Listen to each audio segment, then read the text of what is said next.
just like to point out I'm actually still at Roche, one of the few left in the room. So, as was commented earlier, Percy, you left a legacy in ortho all these years ago, and I think we've somewhat continued it in the Roche world. I'm very proud of all the inductees, 3 of them today who are ex-colleagues of mine, and I think many of my colleagues also in the room. However, today, this is about Robin Hunter, and I've had the pleasure of knowing Robin for 8 years. I've actually known him for 15 years, but only 8 of them have actually been a pleasure. Now, we all work in a fantastic industry, and I think regardless of the challenges and the difficulties and the hurdles that we face, we're blessed. We're absolutely blessed. We could be selling toothpaste, we could be marketing toilet paper, but this is pharmaceuticals. It's a constant learning curve, and we learn something every single day, regardless of the products or the therapeutic area that we work in. And I think it's fair to say that our industry is as much fun and as much learning as you can possibly have, and Robin exemplifies work-life balance. I mean, he is a very, very bright individual. He was sometimes very difficult to manage, but he was very candid and very creative.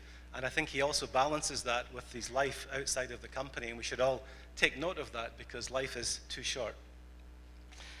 Now, for those of you that haven't known Robin for quite as long as I have, many colleagues over a number of years have all commented very evenly that through his career as a sales representative, as a manager, as a director, as a vice president, as a president, it was very, very consistent, the feedback that comes to mind. And there's some incredible stories about Robin. I asked 2 of my present VPs who worked very closely with Robin what they said about him. Now, one said, what I remember that can be printed is that he always had a unique and brilliant way of looking at things. If I wanted a smart but different set of eyes to view something I was thinking about, he was the go-to guy, as I always came away with a new perspective and something to think about. And that was from the Vice President of Customer Strategy, Anne Elsley Swan. I asked Brian Jans, one of the panel this morning, what Brian thought of Robin, and he said actually slander for actually a strange reason. He said in the action of a crime of making a false spoken statement damaging a person's reputation. So Robin, I'm not going to go there. I said, Brian, you've got to give me something better than that. And what he came up with is actually a program that Robin developed when he was pediatric head of the business unit of pediatrics, which was the Here We Grow. So imagine these kids with a growth hormone deficiency. Robin and the team developed a Here We Grow package, which was really quite playful, made the kids enjoy getting an injectable drug over a period of time, and it was an exemplification of Robin's creativity, marketing prowess, and the need to understand the patient and what the patient would benefit from. And also Robin and his wife Julie have been very active with the Ronald McDonald Foundation over a number of years and through different iterations of Robin's jobs. Now, if you haven't gathered by now, he's got a terrific sense of humor. Otherwise, I wouldn't stand up here and make some of the comments that I've just made. And speaking with others who've worked with him in the industry throughout his career, they share many of the sentiments. As much as Robin is known for his personality, his expertise as a marketeer, combined with a passion to patients, this has set him apart from many others in the pharmaceutical industry. Now, of course, when I worked with Robin directly, he could also be a pain, as I mentioned earlier. But what I saw was a very passionate, very engaged, very clear individual about what he wanted to do. And I've really enjoyed my time working with him inside the company. And also over the years, we've maintained a relationship either on the golf course or over a few beers. Now, the industry has undergone profound change since Robin started his career. And I think is the mark of a true professional in all of us, who's not only able to adapt, but keep pace with the change and thrive and also innovate in the midst of it. And Robin does exemplify that too. Now, I know Robin has joked that his career highlight was surviving 6 restructurings at Roche and having 11 different bosses in a 6-year span. This is true. So no matter how hard we tried, we still couldn't get rid of him. We had to leave voluntarily. But one of the most gratifying aspects of my career is seeing all the colleagues who have come into their own, just like John previously, have accomplished and even surpassed the goals that they set for themselves. And sometimes they achieve the ambitions with you, and sometimes they achieve the ambitions beyond the company that you met and worked in. But it's very, very gratifying. And Percy, I'm sure you find it gratifying as well. You haven't nodded off yet. Yes, he has, at the back of the room. Percy, hello, Percy. There you go. I'm just saying it's gratifying to see how people do very well in their careers. And it's very pleasing you're still here.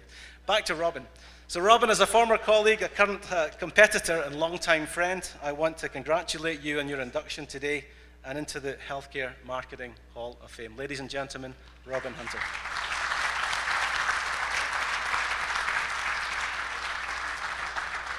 Be careful what you ask for, I guess. Ronnie doesn't fail to disappoint. Some things are consistent. First time I met him, he was on the stage in Orlando presenting to the National Business Conference with his fly down, and today he presented with his napkin in his lap. So I don't know how much change the healthcare industry is going through, actually. Seems the same to me. Ronnie also deserves special recognition. He just joined a new club, Hall of Fame, recently. I don't know if everybody found this out. He's now the longest and only member, I think, of the 15-year expat club. So good for you, Ronnie. I think congratulations, you're a Canadian now. But it was an honor for Ronnie to do the induction for me today. As you see on the Hall of Fame wall and around this room today, there's so many people here that Ronnie's had an impact. So thank you for doing the induction today. I think Ronnie and Joe have some sort of competition going on. Ronnie's looking to get as many faces that used to work for him at Roche in the Hall of Fame as Joe Knott has in his annual Christmas jammy picture. It's pretty close right now, I think. But it is a privilege. I guess, the first thing that happens when you hear about something like this, I'm like, why would somebody ever want to be in the same club as somebody like me, to use that old Groucho Marx line? But it's a privilege because of so many people and so many faces and names that I've had the chance to work with over the years. I started my career 22 years ago at a company called Servier, and I remember it really well, like it was 21 years ago. And we came out of, they put us up in a hotel in Montreal for 3 weeks, and they trained us and trained us and trained us. And when we came out of that office, we knew two things. One, our cars had a car phone in them, which were used to be talking on all the time between all of your appointments. I think we alone probably changed the hands-free laws in Ontario and across the country. And second is that even though my ACE inhibitor was the 10th one on the market, I knew that every physician would be an absolute idiot not to prescribe that ACE inhibitor.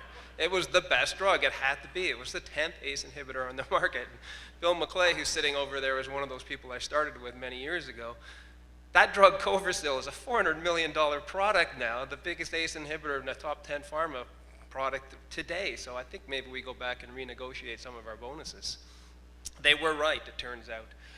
So I mean, I don't know what I've accomplished over the years.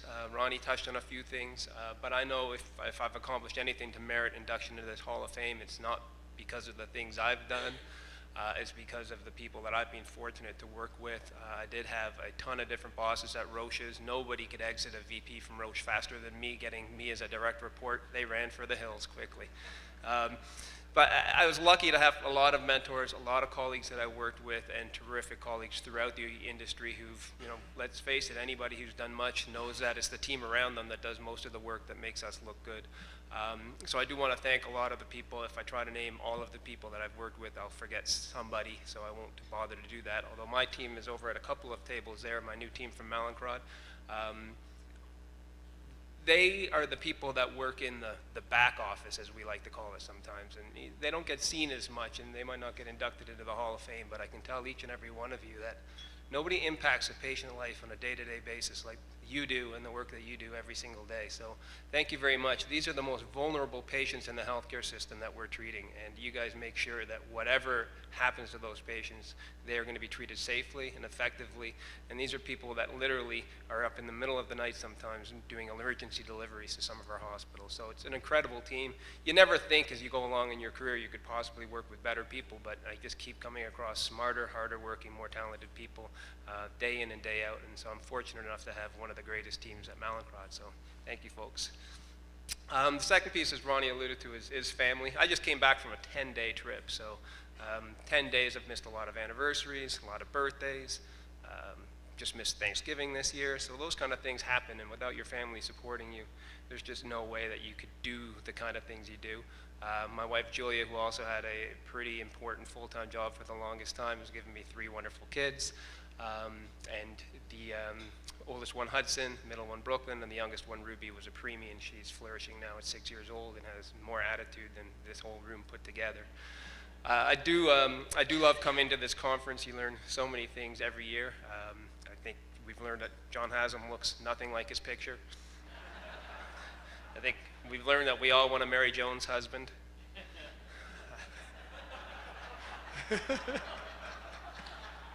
Oh, is it just me? Not there? Sorry, back to my wife. She's sitting right over there. So I think it's been acknowledged already. Family is really important. Without that work-life balance and without the support we get at home, we can't possibly do the things that we do day in and day out.